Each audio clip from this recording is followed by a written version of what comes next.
Hello, hello, hello, everyone, and welcome to Celebrate with L.A. Williams. My name is L.A. Williams, and I am so excited and so thankful to bring to you this very special episode. Today, we're sitting down with the one and only Miss Alana Raquel Bowers. Yes, how are you, Alana? How's it going, sister? Hi. It is going well. I woke up this morning, so it's going to be a great Yes, day. it's going to be a great day. You look Um, amazing. You look beautiful. I'm so happy to Thank be here with you you. today. You too. I'm so honored that you asked me to be a part of this because I watch every single one of them and Mm. they're so inspirational. And Mm. though some of the people you've had on are my peers, Mhm. they still grant me so much Mhm. wisdom and Mhm. and Mhm. like just knowledge. So I'm grateful to Mhm. you for making Mm. this a platform because Mm. it's so helpful. I agree. Thank you so much, sister. I appreciate that so much. Of I feel the course. same exact way about these conversations in this platform. I'm just blessed to be honoring my soul's work, is what I call it. Mm, So thank you for acknowledging that, and thank you for sharing and taking part. Alana, before I get into the interview, I'd like to take a few seconds to talk about what Celebrate is and what it means to me, if that's okay mm, with you. absolutely. So this series is a manifestation of a moment I had as a very young theater student at Alabama State University. It All was my right. first time in the theater building, going to see a show, had no idea what to expect. It was like super brand new to me, all of it.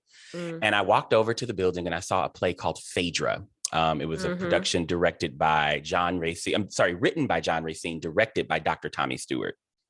It's this beautiful, like French play.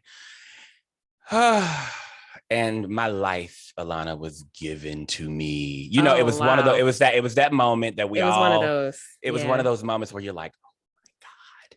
And I just was so completely overwhelmed and bitten by the bug, as they say. But the other thing that happened for me in that Hmm. experience, because I went to the show over and over that weekend. Oh my gosh. Absolutely. You know those experiences where you're like, I'll be back at 2. Um, Absolutely. and I remember thinking, so while watching this show, I have to find a way to thank everybody who's on this Hmm. stage and everybody who's behind the stage. I need to find these people, look at this program, find these people, and walk up to them and shake them and be like, thank you for giving me my entire life. And Yes. that truly was the beginning of Celebrate. When I think about it, that was Wow. the genesis of this platform. Cut to some years later, I'm living in New York City, which is about 10 years ago. This is 2012, and I have this divine inspiration to start this. I'm sorry, I'm just so full. I think about it. I'm just like, oh my I God. love it. I love Oh it. my God. I have this divine inspiration to start this interview platform where I Mm, find some of those artists and I sit down with them and I talk to them about their life and their journey and some of those transformative moments for them. mm. And that was the beginning of Celebrate as we know it right now. And here we are, 10 years later, we're all pulling through Wow. this pandemic. We are like doing the best we can to survive as human beings and also Yeah. trying to like inspire ourselves and each other. And I made a personal commitment last fall to just stand up for everyone and show up and go out and see shows, Mm, recognizing that this was a historic moment, as they say, and all the things, and right. really want to support my people. And I'm so glad I did because that's when I got a chance. Hey, God, I can't even think about it, Alana. LA. Alana. Oh my God. Okay, I'm gonna keep it together. Oh my I'm gosh. so glad I went out to support these artists because what I had no idea was that I would be fed so Hmm. much and inspired so much. And I knew it because I see my peers, as you say, all the time. But there was Right. something about this moment that felt extra special. And I I would ended have up to agree. seeing your performance in Chicken and Biscuits on Broadway. And Alana, I was so inspired. Oh wow. I was so uplifted and joyed. I Mm. remember, and I'll never get this image out of my head, Alana. I remember the first because I was sitting right there on the front row to like I think Oh, you like on it the was in the front, so round. you I was saw on the it. front. I You saw saw everything, everything. and I saw Okay. your first entrance, and when you came on, I remember kind of looking up a little bit because you were standing up, and Right. I just remember feeling and seeing your light And I thought, it's time, it's time. And I remember just being so thrilled and so moved by your entire performance, which I thought was gorgeous storytelling, Alana.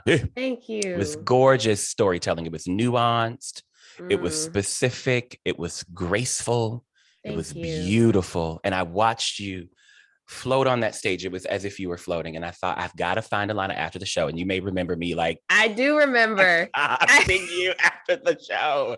One of the best hugs. One of the best embraces. Oh my God.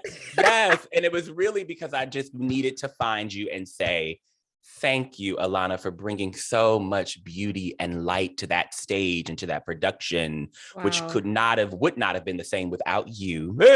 Wow. And therefore to my life as an audience member, thank you, Alana. I'll never forget it. And that is why I invited you to be on this show. And I wanted to just talk to you, hold space for you, say thank you. I'm going to say thank you a million times. And also just like find out about Alana. Ooh.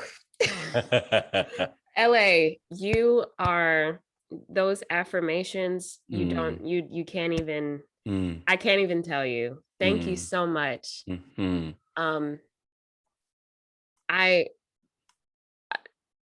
Simone, my character, means a lot to me because I've never seen anybody like her before on a platform like that. And I see so much of my own sister, of my mother, of my family members, of my cousins, of my friends, and in her. And it was my personal mission to create a three-dimensional character. So as long as one person was touched, I felt like my job was done. But I so appreciate every word you said. And it does not go unnoticed. So thank you. Thank you, sister. You are very welcome. Thank you. I'm so glad I get to tell you that again. And every time I'm going to tell you. Listen, the way I like to start these celebration conversations off, or celebrate conversations off, is by celebrating the day you were born. Ooh. I love to throw that out there, to have the guests take us back to wherever you want us to go. All right. However far you want us to go, and talk to us about your birth story or early memory, or just like young Alana growing up. Tell us about the early years. Oh, wow. That's some of my favorite information to talk about, to be honest. So I was born in Baltimore, Maryland, born and raised. I was born on the 11th of September. So I was born before the traumatic events, but around, it was my 8th birthday that 9/11 happened. So that definitely shifted some things in terms of celebration of me, right? But that was the day I was born. I was born on a Sunday, early in the morning. And my memories of childhood, specifically surrounding like performing, started in dance. I was a dancer first. And I'd been dancing since I was like 3 years old. I was at this dance studio for most of my young life. So it was very much family oriented. We created a little family, and it was there that I developed a true obsession with Michael Jackson's videos. We had this huge television in our little like den area where all our cubbies were, and Grease, Michael Jackson videos, and the Goonies randomly were on loop all the time. So I know verbatim Grease, Olivia Newton-John, John Travolta, like Grease. I know every choreographic moment of Grease. I know every word to the Goonies. It's so random. I don't know why we had that VHS, but we did. Because it's a VHS. Because that's where VHS. That's how we grew up. That's how we grew up. And Michael Jackson videos. And I just remember being like, I would miss the beginning of my dance classes because I would just be like, I was mesmerized. So from that, and then my home life, which consisted of, I have a small family, but it's me and my mom, my dad, and my sister. That is like my nucleus. And then my sort of double nucleus, I like to call it, because they are not extended family. They are, I grew up with my cousins as if they were my siblings. So my mom's sister, my aunt, her 2 kids, my cousins, and then my grandparents on both sides, and my maternal grandmother's sisters. That is the family that I saw almost every day, that I have the biggest and the fondest memories of. And those are the people who really fueled my dreams, truly. Before they even knew what they were, before I knew what they were. My paternal grandfather, my dad's dad, and I, and my dad, we would always watch Looney Tunes together. And then Looney Tunes turned into I Love Lucy. And there was something about the fact that I would ask him, like, who does all these different voices? And he would say sometimes one person would do like 4 or 5 different voices on Looney Tunes, mainly Chuck Jones, right? So I'm like, what? That's crazy. Like, he does that every day. Like, that's how he makes money. And he was like, yeah. And then watching the physical comedy and like the genius of Lucille Ball and Desi Arnaz and Vivian Vance and William Frawley, I was like,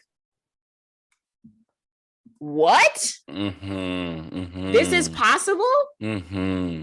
So I got a really sort of like unconventional entrance into what it could look like for me to merge all of my loves together. Because I knew I loved to express myself kinesthetically. I knew I loved movement and dance. But there was something about when I would get on a stage and dance, I created a character in my head. Like, as soon as I got over my stage fright moment at like age 3, when I had a little bunny in my hand and I couldn't believe that there were like people looking at me. As soon as I got over that, I was like, oh, my Virgo kicked in and I was like, I can control this. I can create somebody that I like to be. Okay. What's that like? Right. And I was like, I could do, there is a profession that exists that merges all of that together. And I really was interested in exploring that. So I went to a French immersion elementary school in Pikesville, Maryland, Baltimore County. And they provided us with incredible accessibility because I learned half of my curriculum in French. And there was a magnet middle school that had a French program also. So basically, if you did that, then you sort of like got married into that program. I have an older sister who is truly my best friend, and she is the yin to my yang in a way. And she also did the French program. So she married into the program. One would think I would marry into the program. That's not how it went.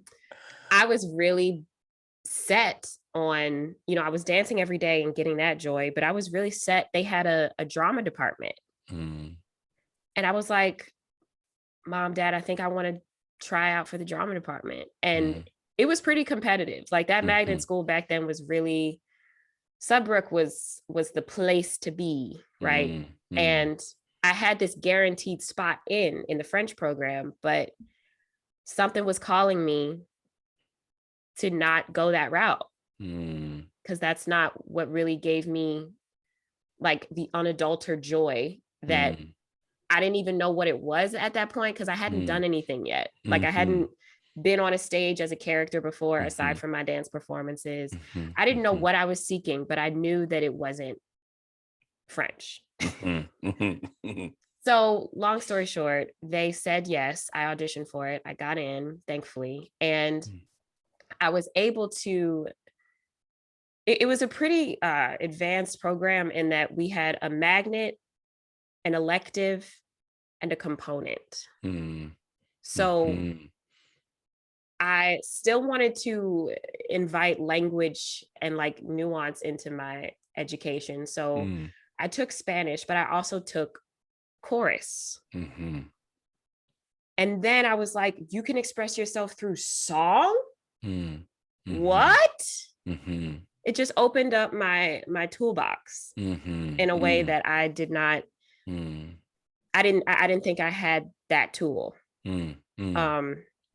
But I learned to craft why I loved theater performance so much, why I really enjoyed to use my voice to express myself and my body. And by the time high school came around, you know, my parents were sort of like, okay, that was cute, you know, time to get serious about your education. Because I was raised mostly by women, very strong, intelligent women, and most, if not all of them, are educators, were educators. So Black women educators in Baltimore City were revered, truly. And everybody knew everybody because Baltimore is so small. So my sister had become this, she'd known her path because she knew she wanted to do something with the sciences, with engineering. Like that was something that would make a good future for her, and she also really enjoyed. So my parents were really okay with her pursuing her love. My love just included a really unknown future. And a possibility that like education would be stunted because of the rigorous craft studying that acting requires. But I was adamant, LA. I created a PowerPoint presentation at 13 years old to tell them why I need to go to Baltimore School for the Arts for high school. They wanted me to go to this private school. They were like, okay, well, can you go to an art school in the county that has like 18 AP courses? And I was like, I hear you, but no. So I leveled with them, and I sent in applications to every school. And when I got the acceptance to Baltimore School for the Arts, that's when the presentation came. And I was like, listen, I can't play with what is calling me. Like I truly, at that point, I didn't know what I was fighting for still, but I knew that it was important enough for me to advocate vehemently to explore and continue to expand what was happening to me. Because at this point, I'm still very much a dancer. I'm still very much exploring what that avenue could be for me too. But it was like a, and we had done a couple of shows at Sudbrook at my middle school, but it's still, nothing sat deep for me to be like, oh, this is what you're going to do for the rest of your life. It was just like, you really enjoy this. But when it came to making a decision about how I was going to craft like my young adult lifestyle, it needed to be with the best craftsmen. And the best craftsmen are at Baltimore School for the Arts. I said it. So I had to be there. They let me go. And the 4 years that I spent at the Baltimore School for the Arts were the most challenging, rewarding,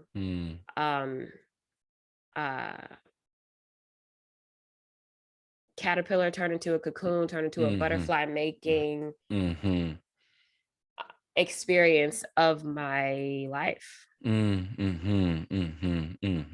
I I am the artist that I am today because of the foundations that I learned at that school. And because of the teachers that poured into me, that reminded me why I am not only different, but unique, which is a different word with a different definition. And at 16, 17 years old, when like you're on the precipice of making a decision that could change your life in terms of higher education and what you want to really, really do.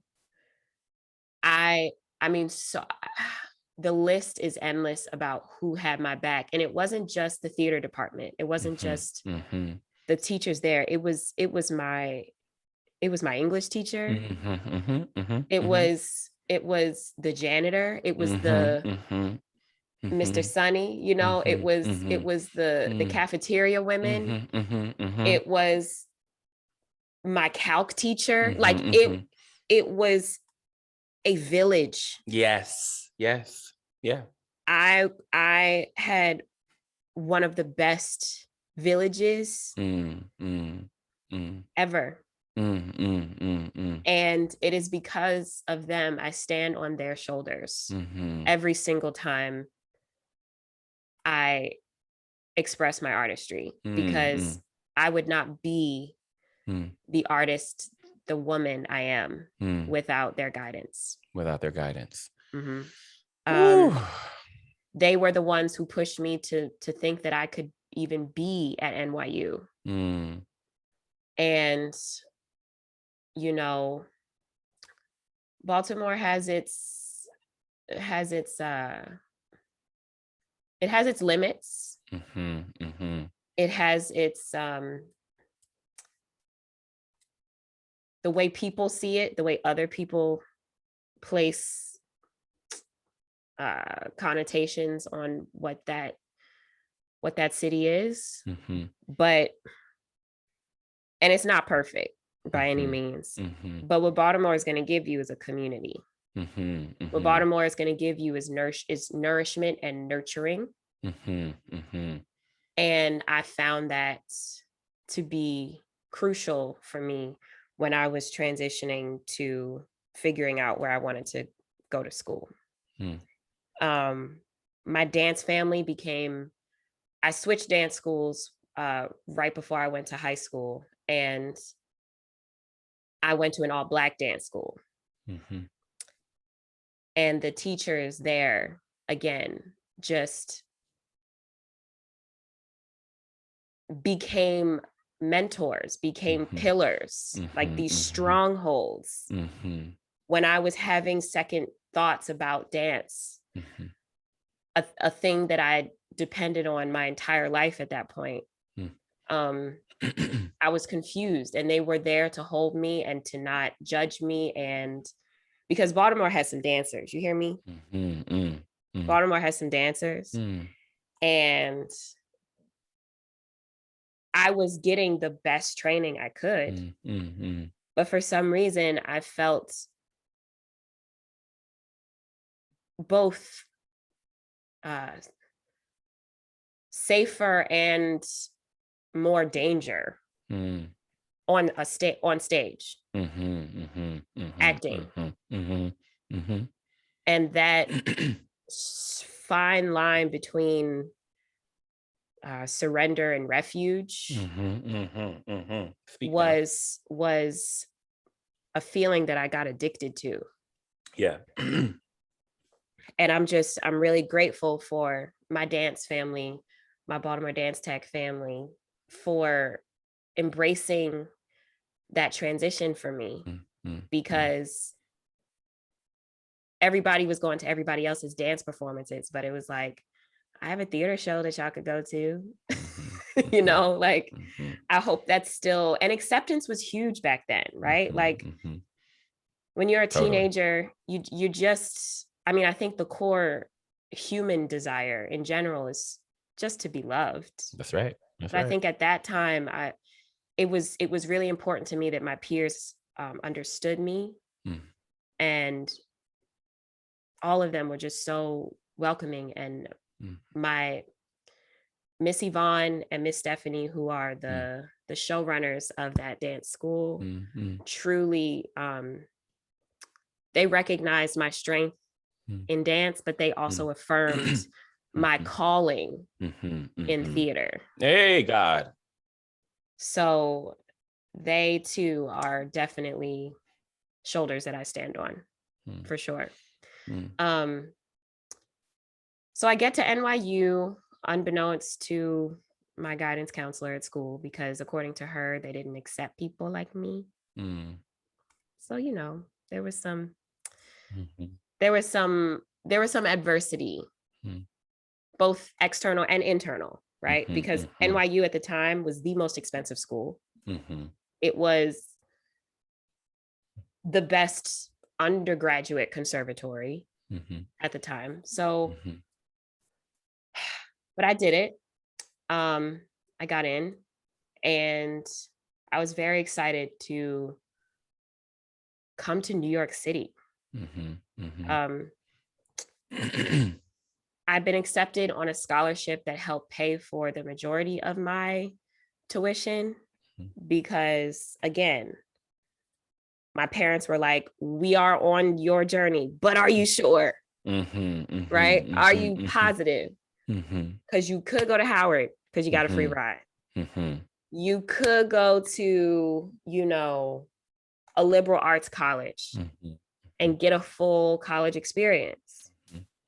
Are you sure? And at that point, I was grateful. I was very grateful to my parents, because they went from no to we'll let you try it, to allowing me to take the reins and continue their guidance and just continue to ask, are you sure? Don't make a decision unless you're sure. So once I got that scholarship and I was able to release the financial burden of going to NYU, I was set. I was pretty ready. And going there, you don't know which studio you're going to be placed in until you get your acceptance. So I was placed in the new studio on Broadway, which does not exist anymore, but it replaced Cap 21. So it was it was like the home of the musical theater studio, which for me was right in my wheelhouse. But I loved straight plays and straight acting better. Like that's where that surrender refuge moment came. So I was like, this is where I want to be. So luckily they had 2 studios within New Studio. And I was in the acting track. Now, this is when I met Kent Gash, Byron Easley, and Michael McElroy. And they wasn't playing with me. So when they learned that there was a Black girl, because I was the only Black girl in my class. So when they learned that there was a Black girl in the New Studio acting track who could dance and sing, Byron was a little, Ket let me ease into it, but Michael let me ease into it. Byron was like, I'm not having it. You just take class with us. Just let me see let me see you. Let me at least have a chance to see you. Because they asked me, they were like, why didn't you audition for musical theater? And I was like, because that's not where my heart is. And they were like, we can't argue with that, but let me see you. So Byron basically was like, you have a gift and I will do whatever I need to do to hone that gift in a way where you still feel fed.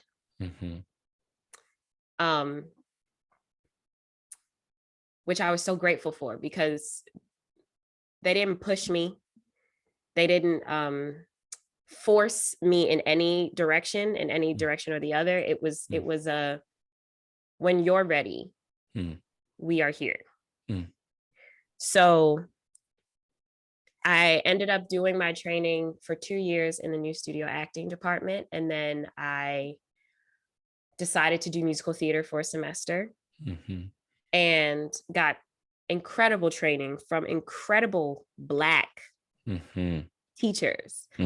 That's the gag about the new studio on Broadway, is that for the first time, most of my teachers looked like me. Michelle Shea, Kent Gash, Dawn Elin, Michael McElroy, Byron, Dell. Like, it was actually kind of trippy because here I am at this institution where I'm in a sea of white in a way that I hadn't been before, because Baltimore is very diverse, but I also was immersed in because I was immersed in such diverse places, I didn't understand what it was like to be othered so starkly. Like, there was a clear racism exists in all ways, right? But my parents were very adamant about placing my sister and I in spaces where we knew where we came from and we had something to stand on. My grandparents also were very, they were embedded. Our history was very important for them to relate to us, all of us. So I stood on solid ground for still, but I feel like NYU was the first time that my solid ground was tested. Because I did have a good amount of credits coming from my high school, and that put me in certain classes at NYU. And when I looked around, I didn't see any Black people in those classes. And everybody's not raised the same. So people are looking at me as if I should not be there. And it definitely tested my, it tested what true resilience meant for me. But knowing that I could find space to rest and breathe with New Studio was really helpful. And my classmates in New Studio were some of my best teachers about the difference between ignorance and just flat out disdain. The difference between someone who's willing to learn and someone who is afraid of their own shadows, so they can't even get to the place of learning about someone else. And I was embraced by those who truly took the time to get to know me, Alana, not just the Black girl in class, and have created lifelong friendships from those difficult conversations that we all had to have. So being at a PWI in New York City, but also it being the conservatory capital of like the undergraduate world, there was a lot of pressure, but I was determined to still have a college experience.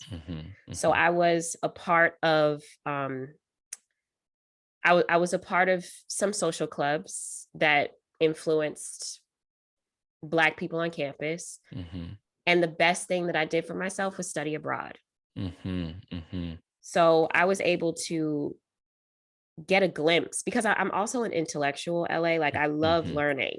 I always have. So going to another country, living in another country, being immersed in a different culture was probably some of the best research that I could have given myself as an artist. And I hold those memories very dearly because I understand that not a lot of people have that privilege to do. So I took it very seriously. And then when I was abroad, the weekend that I studied abroad in Madrid, and Morocco is very close to Madrid. So the weekend that I went to Morocco is when Freddie Gray was killed. And the year that I began college was when Trayvon Martin was killed. What NYU being in New York, having that college experience also taught me was that I have a responsibility, not only as a student, not only as a craftsman in my work, but as a Black person, as a Black woman, growing into my womanhood in a city like New York is overwhelmingly beautiful because things get thrown at you that you would never think. You are faced with the brunt of everyday problems. And it also gives you a chance to observe a lot. I consider myself to be an observer, and living in New York, there's a lot to observe. Going to school in New York, there's a lot to observe. And what I saw was around me was that nobody cared. Nobody cared that Black people were dying. And I just couldn't have that. So I found myself finding my activism muscle in college also.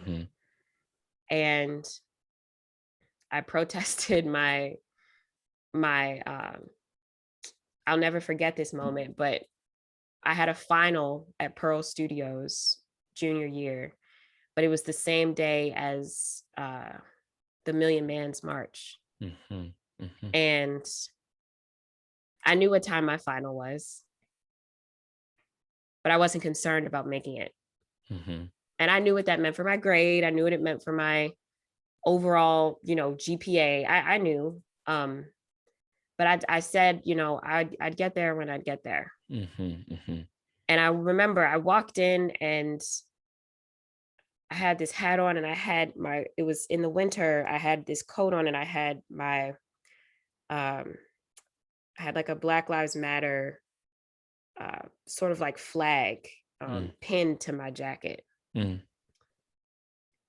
And my teacher at the time, she was a white woman, was berating. Like I walked into that room and she was red. She was livid. She was like, do you know what you have done to us, to your classmate, to... And I'm standing there with this banner on my chest. And I'm just listening to her. I'm just nodding my head. There's nothing for me to say. And Kent Gash walked in front of her and said, in his Kent Gash, she's fine.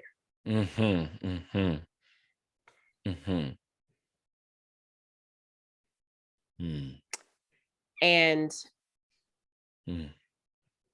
that moment, when he also turned to me and asked me if I was okay, and which is also important. Yeah, God.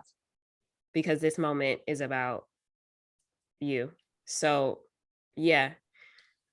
But that was the moment when I realized that it was okay to integrate activism and artistry. Absolutely. Yes, Alana. Yes, girl. Yeah. Yeah. I was like, oh, this is not only important, but also like a revolutionary thing to do. That's right. That's right. Come on now, sister. Preach now. Because it's a choice. It's a choice to say no. It's a choice to say not now. It's a choice to say enough. And when I was affirmed in that as a 20-something-year-old Black, woman coming into my own, not knowing if my choices were okay, but just doing it because it's what it felt right. Yeah. To be affirmed by someone in the position that Kent was in at the time, to say it's okay. That was when it felt like I kept being called higher, and that was a calling of a higher moment. It was like, it can't be any less than this. It can't. Alana, get off my phone. I'm done with you. I'm done. Get off my phone. I'm telling you what's real, LA. I'm telling you what's real. It can't be any less than this, And at that time, I'd lost 3 out of the 4 of my grandparents. And I lost my last grandparent, my mom's mom, a month before I graduated NYU. And as each one would go, though the pain would be immense, I felt this like new energy of power.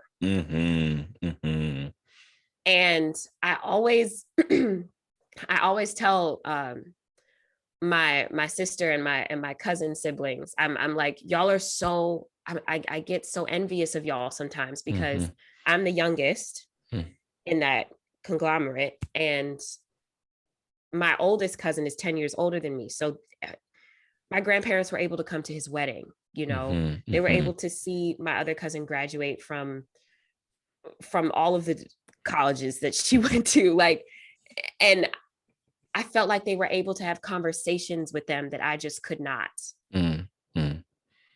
because I was so young. But what my cousin always tells me is, she says, like, Alana, we had that relationship with them, but what they are feeding you now is irreputable. Like, yes. It is so much more power than they could ever have given you, me, Victor, Aria. Like, we are getting what they wanted to give us here on earth. And you are getting the most of it, to be honest, because they know that they couldn't have those conversations with you. And that is what I was feeling as I was growing into this like bridge between stepping out on faith in my artistry and also stepping onto the front line of my activism. I had an army already. And that fueled me to continue in that light. So I graduated in 2016. I started working at this day job that was very cool, but it was a co-working company space, sort of like WeWork, but not really. But a lot of artists worked there because we were all trying to attain the same thing, right? A lot of young artists that just graduated. So from there, again, community is really important because from there and from the colleagues that I had made at school, I was able to find artistic community despite being a broke college student, post-grad student. And that is where I found the Flea. So I ended up, before the Flea, a friend of mine in college wrote this show for the New York Fringe Festival. And that was my first show in New York, at New York Fringe. And I created lovely community there and also found my manager, Robin Bluestone. Well, she found me, really. That relationship is divine. But she found me and I've been working with her ever since. But then, little projects would come up, but it was getting to the point where I was craving, I hadn't done any art. Hadn't done any art. And at the time, I had just been given a sort of a second chance, I feel like, at life, because I was right after college, I was diagnosed with thyroid cancer. And it was abrupt and random and nobody expected it. And it was very strange and weird. I was 22 years old and didn't know how to take that news. But I had the surgery to get it removed, and the rehab was really, really difficult, but it reminded me that, again, there's faith without works is dead. So it is my responsibility. I felt like I got this new wave of responsibility, of confidence, of courage to take my life back. So it was imperative for me to find my joy. And my joy is in creating art. So because of the community that I had made in school, I was able to find the flea. And we did the first show of that Color Brave season that happened in 2018 was a show called Scraps. And Scraps was about a 17-year-old Black boy who gets shot and killed, running from the police, getting diapers for his baby. And the show itself, that character is not in it, but it's about his family members and how they move forward after the headlines stop. And that show was the beginning. Really, it was my first opportunity at getting a New York Times review. It was where I created some of the best friends that I have in New York. And it was where I got a lot of it was a wonderful showcase. Written by Geraldine and Noah, really amazing playwright and TV writer. And from there, Alicia Harris saw me. And David from the Movement Theater Company, they came to see Scraps. And Douglas came to see Scraps, actually. So this is the beginning, okay? This is the beginning. There were so many beginnings, but Scraps was really the stepping my foot in something sticky, you know? So Alicia saw What to Send Up, and lo and behold, somebody can't do it, because I was not the first What to Send Up person in that role. Somebody couldn't do it, and they were like, we saw this dope person, can she audition? And that is how I auditioned in like the kitchen at the Flea Theater and sent it in as soon as I could. And I get a call after church from David telling me that I'm going to be in an off-Broadway show. I also get another call from my manager saying that this is going to give me my equity card. This is after being starved of creativity. This is after not knowing where to go. I had no idea how I was going to manifest this like huge dream that I had, but I was like, God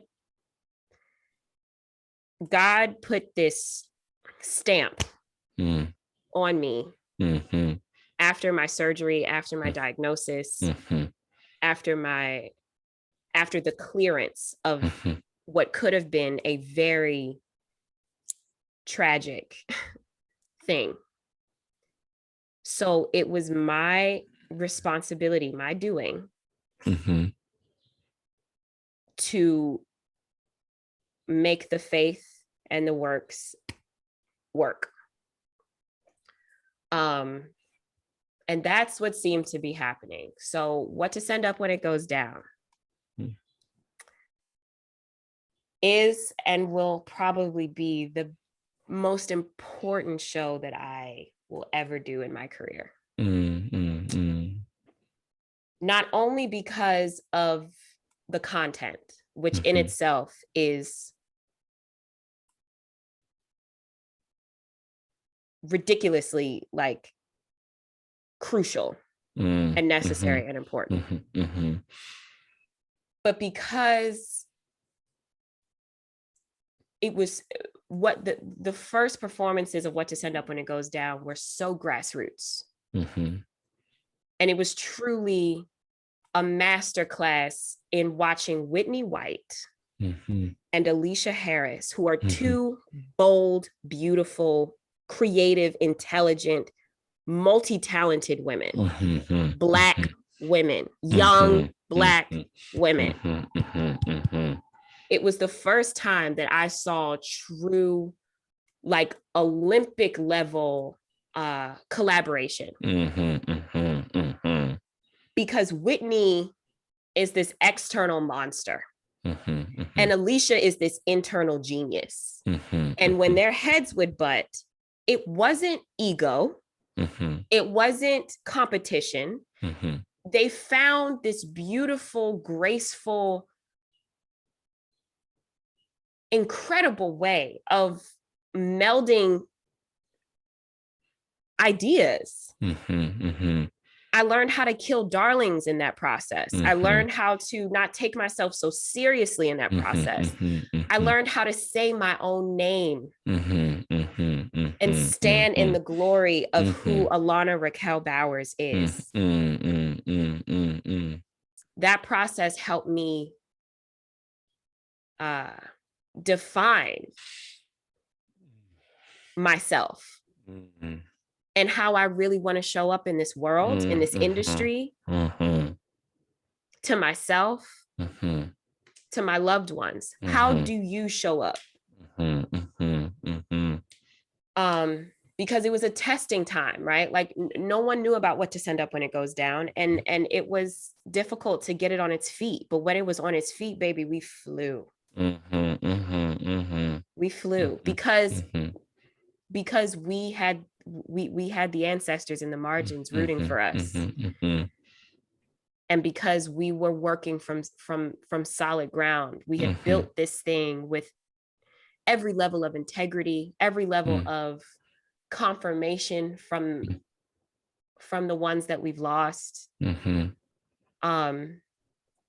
Alicia was intentional in her language and how she wanted to honor these people. He was intentional that the actors and the players inside of the machine also got release. We were, it felt, the beginnings of that process felt like the ultimate artist's playground. Because we were able to try new things and we were also taken care of.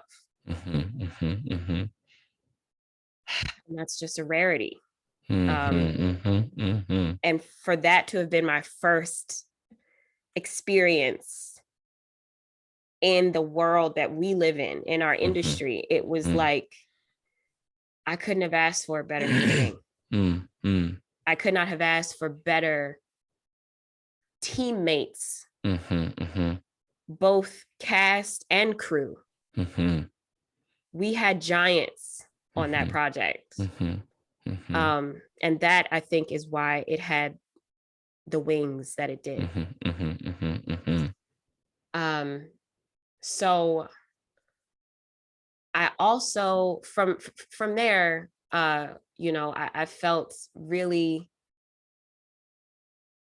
just grateful. And from there, I was able to immerse myself in different readings, different workshops. I was able to meet all of these incredible Black people in the industry, right? Like, I was able to work on pieces and projects that had such necessary information to share. I mean, I was able to get into the cruxes of nuanced work for people like us. So we finished What to Send Up. We did it in New York, and then we took it on tour. And then that tour ended in 2009, well, 2020 technically, because we ended it at the public for Under the Radar. And around that time, around the first end of What to Send Up, Douglas also came, and he was like, I'm a fan of yours, and I have something that I wrote that I want you to read. So I said, okay, cool. And it was this hilarious play about a family born and raised in a church, and how church and secrets and love and complexities get in the way of truth. So we did a reading, and then that reading turned into another reading, and then that reading turned into another reading, and then that reading turned into a commission at Queen's Theater. And all of a sudden now we're actually doing the thing. We're doing the show. And I was excited because I got to work with this guy named Jalen Levingston, who I'd met through the Movement Theater Company doing What to Send Up, because he was like a part of community engagement with Nisi Aya. Giants. And Jalen, we were on the street one day walking to wherever, and he said, I'm going to work with you one day. And I was like, okay. In his like 85-year-old soul way, he just declared that moment on the corner of 52nd and 10th, of all places. And I was like, yeah, sure. Lo and behold, Jalen was connected to not only the readings of Chicken and Biscuits, but also the commissioned Queen's Theater production of Chicken and Biscuits. And being in the room with Jalen Levingston is like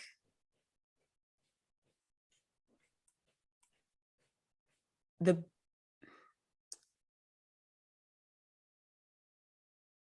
surrender that's available to you, the questions that are able to be asked, the journey that he leaves space for you to go on is unmatched. The safety that he creates on purpose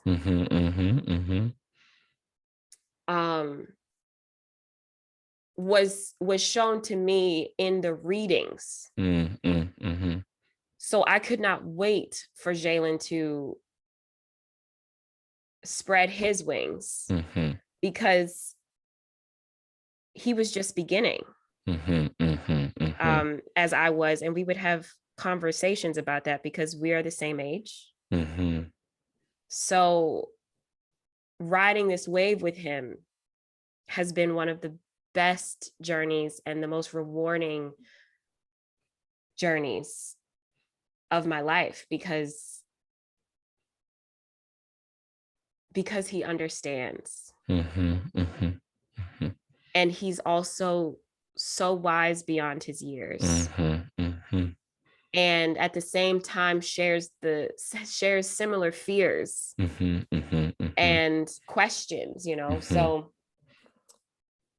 we do this thing at Queen's Theater in 2020 after I finished What to Send Up, and then we get shut down by the pandemic. And Chicken and Biscuits, we all of us involved, we knew that it would find its way, it would find its medium at some point, because it was such a good, you know, we created such a solid piece of work that it was like, if it doesn't manifest itself into an off-Broadway run or like a regional situation or even a movie, because it just has that type of dialogue, right? Mm-hmm. So I get this. We do different types of readings for it during the pandemic, and then I get this call that I think Douglas called me. Yeah. Saying that it's going to Broadway. Mm. And I was like, whoa. The first thing I thought was like, absolutely. Mm-hmm. The first thing I thought was this is going to be a revolutionary moment because I've never a play with Black people, mainly Black women being the stars, Black women of a certain age being the stars. Mm-hmm. That's a comedy.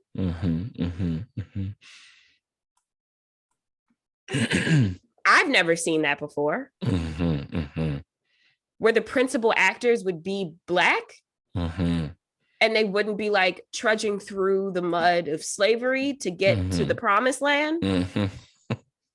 Or, you know, I never. So I was like so excited for Douglas and Jalen because they were about to be a part of history. I was like, I'm about to know some people a part of history. This is so dope. And then, you know, the team of Chicken and Biscuits were also implemented into the Broadway production, the creative team, the producing team that was at Queens. So they were, you know, very gracious in letting us all in on what was going on. They were like, we love you all. But you know, Broadway comes with politics. And we all know the game, you know, plays, especially in my knowledge, are very elitist.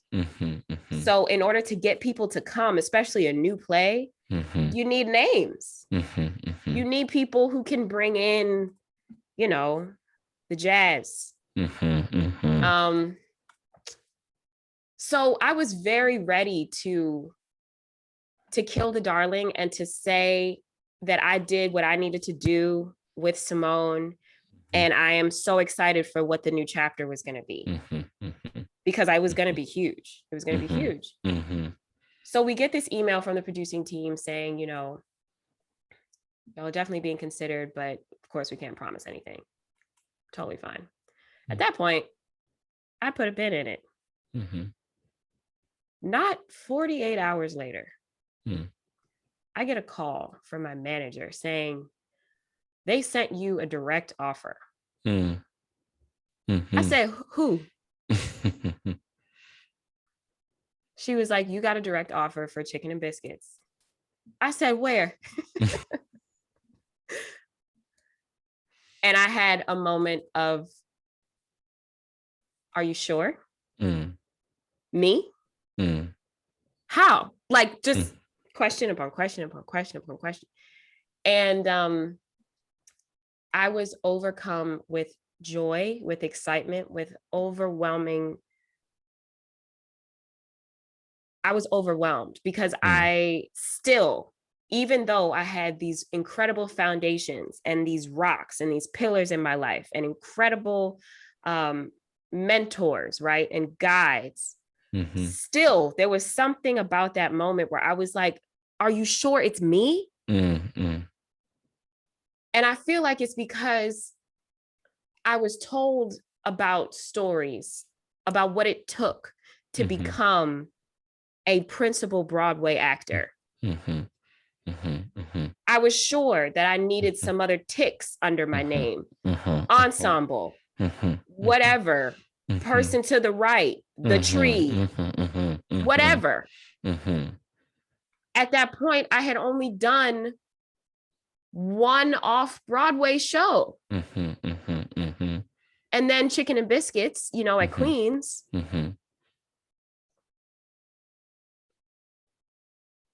I didn't feel like the formula, it didn't. So then I talked to Jalen, and Jalen told me that, he told me something really important that I will never forget, which is, and it's how I sort of walk into each and every new opportunity that I have now, which is you are a creature of work ethic. You give 120% to every single thing that you do, whether it's a reading, whether it's a show, whether it's a performance in somebody's basement. You give your all. And because you give yourself, you gave so much of yourself to this character, there is no other person that we want to see because you've given us everything. It's you. Yeah. And because you are so sure about who you are able to give that surety to this character. Absolutely. Absolutely. I really needed to hear that. And I needed the lesson of no one can do you. I needed the lesson of what's for you will never miss you. And I needed the lesson of you do good work. Your work is not in a vacuum. It's being seen, it's being affirmed, it's being recognized. And that was one of the biggest lessons that whole journey gave me, was that with prayer, with faith, and with works, I found myself to be on Broadway at 26, 27 years old. And even though that is not other people's stories, whether they had their moment before or after, that is okay, because there is a road with my name on it. And as someone who was so stressed about making other people proud, about making sure that everybody knew that I made the right decision by the successes that I had. It was an important moment for me to sit and recognize that every step that I made up until this point got me here. That's right. That's it. So I'm going to live in that for a bit. And then it came time to go. It came time to start rehearsal for this incredible project. And it was, I think the best part for me was the process of it all, was finding this new family with these new incredible artists. Some were Queen's Theater family, right? Anya Mizell, Ebony Marshall Oliver. We've been around the bend before. Jen Fouché, right? Like, we had a little family that we created, and we were so excited about what it would look like to find a new one. And it was so much fun. God. It was so much fun creating memories with these people, seeing and having conversations with giants, watching them work. I think that was really, when I would journal at night, that's what I would really journal about. I was like, hey God, today I got to watch Cleo King and Norm Lewis find relationship. Starstruck. Hey God, today I got to watch Michael Urie delete parts of himself and add nuances of a person that he never was, but somehow he is. I saw Michael Urie create magic today. Ooh, he tore that thing up. He tore it up. He tore that thing. Yes, he did. Yes, he did. Yes, he did. Yes, he did.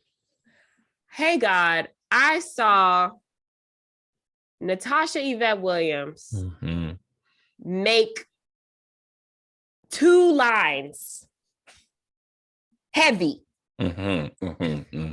Like,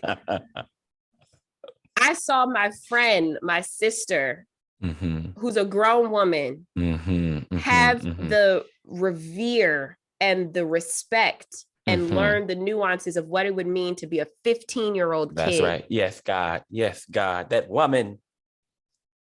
I got to witness that. I got to experience that. I got to be in the room where that happened. Yay, God. I got to create a sense of depth and use a relationship that I know so many people can relate to. I got to create magic with my brother. I got to create magic with Devere Rogers and God. And release and be a part of somebody's release, be a part of somebody's acknowledgement of what that specific relationship is, because it is. It so is. It so is. And when has that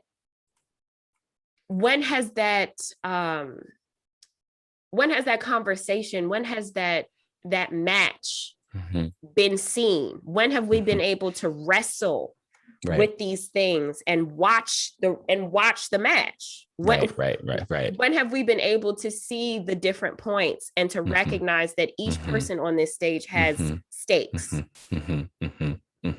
Each person on this stage has an appointment with themselves and wrestles with their own insecurities and faults on a daily basis. When was the last time that people got to see a Black man and a Black woman be married and enjoy it? Yes, God, yes. And have the problems and have the bickering, but enjoy the love. Enjoy the love, yeah. Ooh, yes. What Norm and Cleo were able to create is revolutionary. The humanity that Ebony Marshall Oliver was able to give to that woman, to my aunt, to my cousin, to somebody's sister, to somebody's godmother. That's right. It was revolutionary work that we were doing. Yeah, yes, it was. And Jalen Levingston gave us the space to explore. And because of that space that was given to us, we got to share what you were able to see, what so many others were able to be a part of. And here I am. Ooh, child. Here I am. You know, COVID was the devil again, and created an impasse with the show. But I believe that God is in everything. That's right. And he is truly my light in how I make sense of things. And the way that a show like that, to me, doesn't need a lot of time. I think we were able to affect and to seep into the hearts and minds of the people that needed it. And I'm so excited for for its future and where it will grow from where we took it. But for the life that it had on a Broadway stage, I have to believe that it was enough. Absolutely. Absolutely. And I know for a fact that all 8 of us, including the understudies, right? Camille, Miles, Michael Janae, Jen, like including the creative team, including the all Black creative team. Because I've never seen that before. Let's talk about that. Talk about it, right?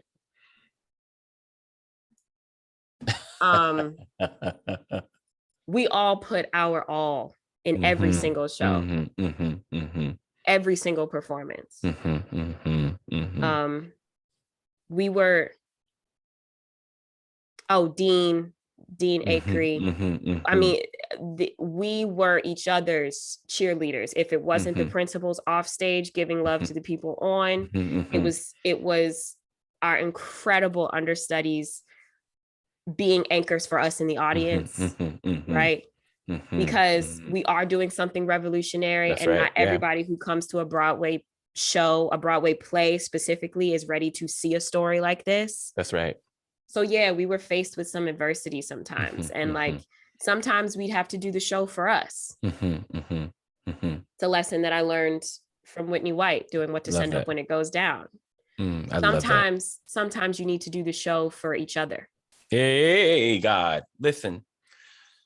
Alana, I am overflowing.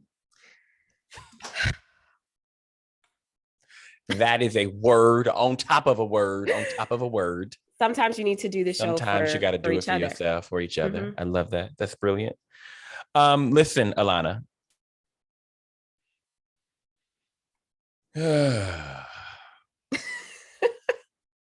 I am overflowing with gratitude and gratefulness to be able to listen to you and celebrate with you this incredible journey that is yours. Has been truly a gift, my friend. It has been truly a gift, and it all, I could listen to you forever. It all makes so much sense now why I felt so moved by and completely just in connection with what I saw you do on that stage. Like, it all makes so much sense now, from the dance roots and the way you walked on with grace. And I was like, the body is already doing a thing. To the way I said it earlier, that you floated around that stage, to the activism, to the, every single thing that you've shared and have allowed me to celebrate with you today. It makes so much sense. And so I want to jump in and say thank you, and really thank you for what has been a really beautiful sharing of a really gorgeous journey. And I love the fact that you are so clear about it, and you are observant of it in a way that you can actually share in such a beautiful unfolding. I just love it. I can go on. Listen, we have to wrap this thing up, because you and I can go. Because we could go. We can go. We can go. I can listen to you forever. And I'm just grateful that I got to Chicken and Biscuits, because wow. Listen. So yes, right. We made it. Yes, absolutely. The wisdom that you have put down on this tape today is beyond. I'd like to wrap these things up by asking, what does it mean to you to be celebrated? Woo! What does it mean to me to be celebrated?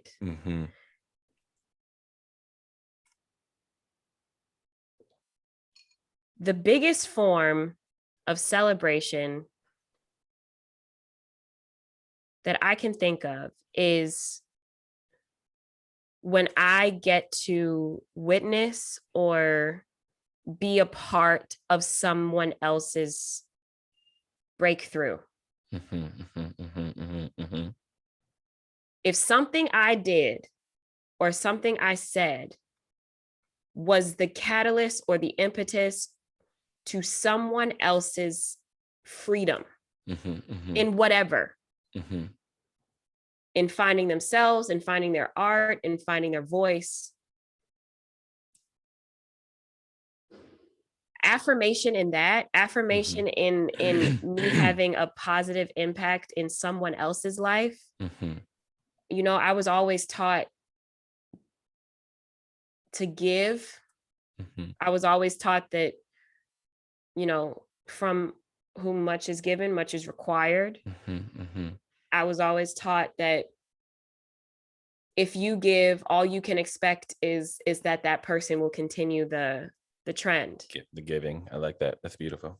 That's great. So I know that I am celebrated when I see seeds start to sprout. And knowing that I touched that soil in some way. Knowing that I gave water to, I gave space for growth in any way is the biggest celebration for me. That's genius. What or who do you celebrate?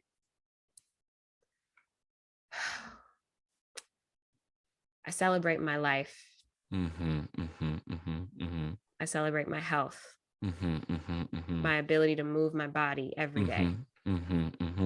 Because it's often taken for granted. That's right. That's exactly right. I celebrate my grandparents. I love those people. They are with me every day right here. I celebrate the shoulders that I stand on, my parents, the people who raised me in everything that I do. They are reflections. I celebrate God and remind everyone that if there is a peak of light that you see in me at all, know that it is not mine. It belongs to God. It all belongs to God. And it is, my life is not my own. And understanding that I am a child of the Most High. I celebrate my responsibility of being a child of royalty by living every day boldly, fully, intentionally, by being intentional with my language, by being intentional with my thoughts, and by being intentional in my dreams and in my prayers. That's right. I love that. And lastly, Alana, what do you do to celebrate you?